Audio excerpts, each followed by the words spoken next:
Continuamos por CX30 Radio Nacional, 11:30 AM por aire, radionacional.com.uy por internet, tenés la aplicación La 30, estamos en Facebook, me dice Ramón Villa ahora mismo. Gracias, Ramón. Estamos en Facebook, en donde estamos, por X, arroba en donde estamos, Instagram en donde estamos, Uru, nuestro canal YouTube, mirá en donde estamos. Andá, es gratis, ayudás, colaborás, bueno, para difundir todo esto, estas ideas, estos análisis. Digamos que de este tránsito penumbroso que estamos teniendo los uruguayos en este periodo de decadencia de nuestras instituciones democráticas, republicanas, de decadencia inclusive de parte de nuestros legisladores, de decadencia política y de muchísima impunidad para la acción política del Partido Comunista del Uruguay. Así que podés entrar a ese canal que te lo propone Libertas, tenés también nuestra web, ahí está, libertas.uy, ahí tenés la web, Libertas, está ahí, espera un poquito a ver si puedo, a ver si puedo ahí, Libertas, libertas.uy, arroba en donde estamos, fundamentos de la libertad. Estamos hablando de eso, fundamentos de la libertad. Desde nuestra asociación civil, Fundación Liberal Libertas, en defensa de la República y de la democracia, artículos 82, 72, artículo 4, artículo 5, artículo 77, tantos artículos que se van coordinando porque eso es un orden jurídico, es un sistema de coordinación. Hay dos grandes estrategias o metodologías del estudio del derecho. Uno es la corriente de los exégetas, la exégesis, esto quiere decir la interpretación literal de la norma, la interpretación literal, directa de las disposiciones normativas, pero no alcanza con eso. Y diría el eminente Jelinek, que fue el padre propulsor de la corriente de pensamiento llamada el sistema lógico orgánico, de la lógica orgánica o de lo jurídico orgánico, dice, sí, pero la ley además obedece un orden. Entonces tiene todo un orden lógico, hay una organicidad, la ley no puede ser caótica, no puede ser despareja, no puede ser discontinua en su normativa. No puede decirte, como tiene una cosa, digo la otra, ¿viste? No, no puede hacer eso, la ley. La ley es un cuerpo jurídico, por eso muchas leyes, cuando ya son muy grandes y son de orden público, es decir, afectan la relación del Estado con nosotros como habitantes, ciudadanos, en todo lo que hace al orden jurídico de nuestros derechos civiles, está el Código Civil, de nuestros derechos comerciales, económicos, contables, el Código de Comercio, en nuestros derechos como propietarios y como inquilinos, la ley de alquileres urbanos y suburbanos, por ejemplo, la 14.219, que prácticamente está concordada por nuevas disposiciones, es casi un código. Tenés el General del Proceso, que es todo el procedimiento cuando somos sometidos a la justicia. Bueno, ¿qué proceso de justicia tenemos en distintos órdenes de todos los derechos de contenido materiales, como el derecho civil, comercial, laboral, penal, administrativo? Y tenés entonces el derecho procesal penal, el derecho procesal civil, el derecho procesal administrativo, el derecho procesal laboral. Estaba el derecho de familia, que hay todo un capítulo que era el derecho de familia en el Código Civil. Digo, estaba porque ahora yo no sé hasta dónde se ha legislado, no puedo abarcar todo, pero con la ley de género se ha desnaturalizado muchísimo, al extremo de que costó inclusive volver al íncito, al esencial instituto que está consagrado en los artículos 40, 41 y 42 de la Constitución de la República y en todo el capítulo del Código Civil que tiene que ver con los derechos inherentes a la patria potestad y los derechos y los deberes del ejercicio de la patria potestad, como por ejemplo la corresponsabilidad en la educación o en la crianza de los hijos, con los derechos y las obligaciones que tienen papá y mamá en la educación de sus hijos. Bueno, eso que es la corresponsabilidad en la crianza, ¿m? Costó muchísimo que se recuperara a través de la corrección que se le hizo a esa ley de género.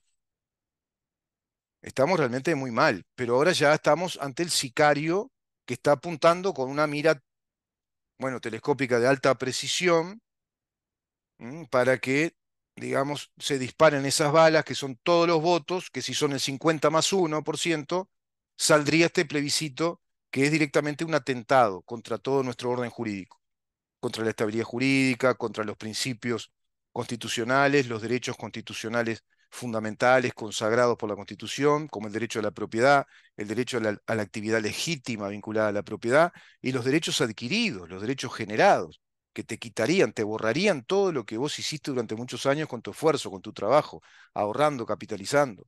Todos los derechos laborales, los que trabajan en las empresas que están en el contexto de los capitales que se desarrollaron invirtiendo en el Uruguay sobre sobre la base del pilar individual de los ahorros capitalizables.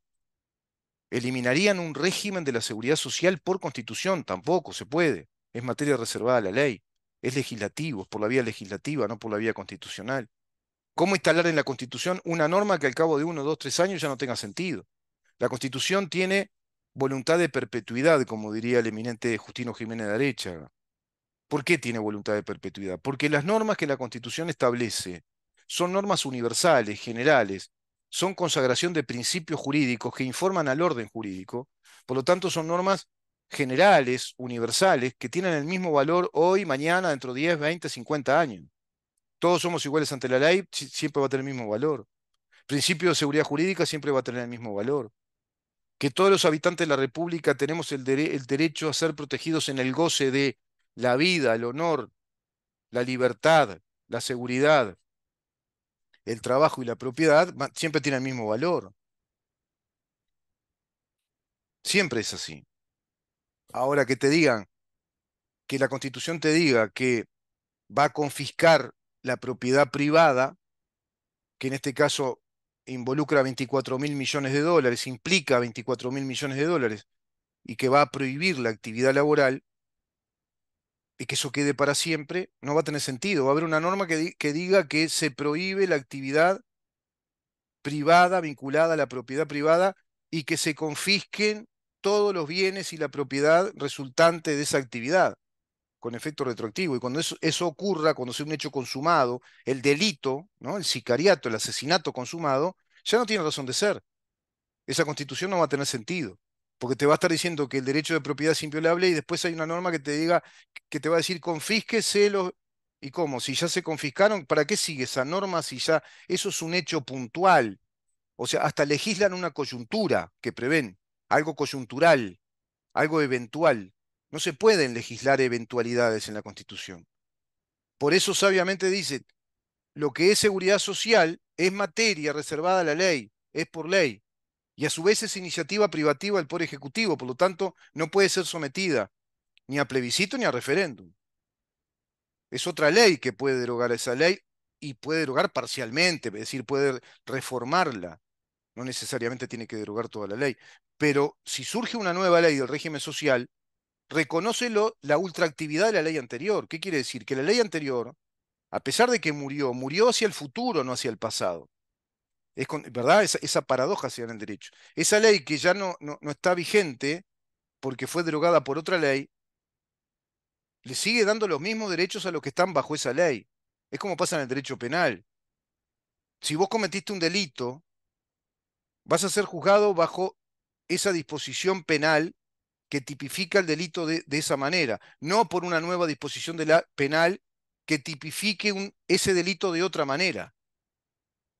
Si sobreviene una disposición penal que da una nueva tipificación del delito de robo, pongámosle, no podés ser juzgado, condenado por el nuevo delito de robo, sino por el delito de robo cuando vos hiciste el robo bajo la ley anterior penal. Lo mismo respecto a una figura penal nueva. Si vos cometiste un hecho que encaja en esa nueva figura penal, no podés ser sometido a juicio por esa nueva ley penal, porque no se puede aplicar retroactivamente la ley penal que no existía en el pasado, por el mismo principio de seguridad jurídica. Y en materia civil, la ley en el espacio-tiempo tiene efecto perpetuo precisamente obedeciendo al principio de la seguridad jurídica. Si no, no estaríamos en un orden jurídico, estaríamos en un caos jurídico.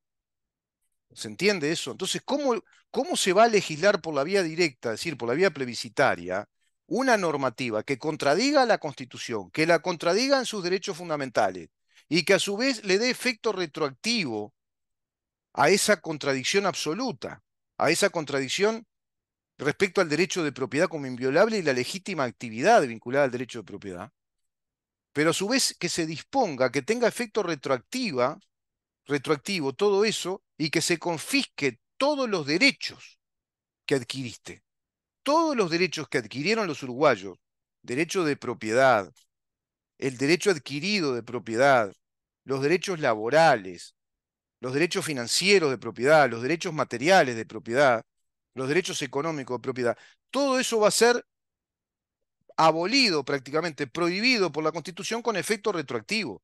Siquiera permiten que eso siga surtiendo efecto como tiene que ser, por el principio de la ultraactividad de la ley. Vamos a esto, Ramón. Sí, estoy preocupado, Ramón. ¿Vos cómo estás? Sí, me notás. Y sí, yo estoy muy preocupado con esto, porque en esto le va la vida al Uruguay. Este es el gran tema. Si este plebiscito sale, Uruguay como Estado de Derecho, como República Democrática, se muere. Se muere.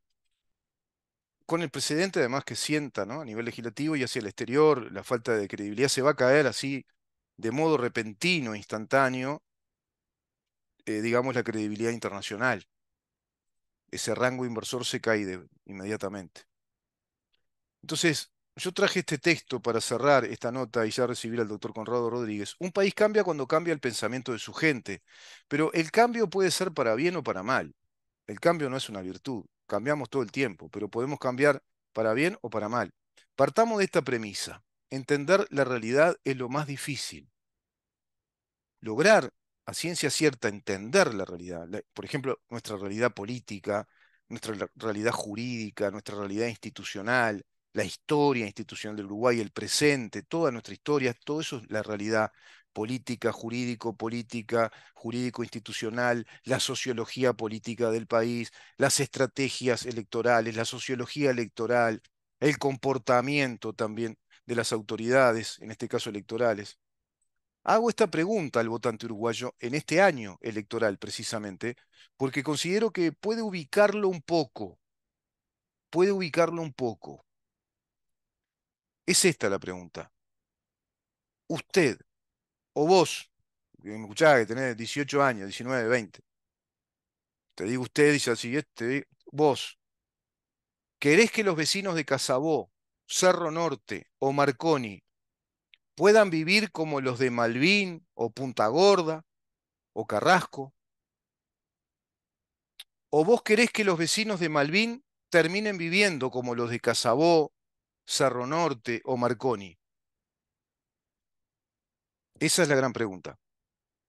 Y los de Casabó, Cerro Norte y Marconi también van a vivir como los de Casabó, Cerro Norte o Marconi. Si usted, otra pregunta, ¿no? Bueno, si esto último es lo que querés, votá el Frente Amplio, sin dudarlo. Si vos querés ese resultado, votá el Frente Amplio. Ahora, si vos querés constitucionalizar el robo, si querés una constitución incongruente, que dispone, por un lado, que hay derechos inviolables, como el de propiedad, y establece el orden jurídico de la seguridad jurídica de nuestros derechos y obligaciones. Y sin embargo, en otra disposición, habilitar a robar la propiedad privada, prohibir su actividad legítima y romper esa seguridad jurídica. No lo dudes, votá por el plebiscito del PIT-CNT. No lo dudes. Si eso querés, votá por el plebiscito del PIT-CNT. Si estás de acuerdo con el robo de los derechos de propiedad generados desde el trabajo de 1.600.000 uruguayos en este caso y el esfuerzo personal, votá el plebiscito del PIT-CNT y al Frente Amplio en su gobierno, en el gobierno de ese plebiscito. Si vos crees que los que estudiaron y trabajaron condenan a la pobreza a los que no lo hicieron, votá al Frente Amplio. Si vos creés que los innovadores, los creadores profesionales universitarios condenan a la pobreza a los que no crean, no estudian, no innovan, ni arriesgan capital propio, entonces votá al Frente Amplio. Vamos a una pausa, Ramón, y continuamos. Así ya recibimos al doctor Conrado Rodríguez para hablar de este mismo tema y con la papeleta de ese plebiscito en la mano para que vean que esto no es un invento de nuestra parte, sino que todo esto que estamos analizando lo contiene la papeleta de este plebiscito, que es el francotirador a punto de darle un disparo en la sien a la cabeza vital, pensante, organizadora de nuestro Estado de Derecho, como lo es la Constitución de la República. Quédate ahí.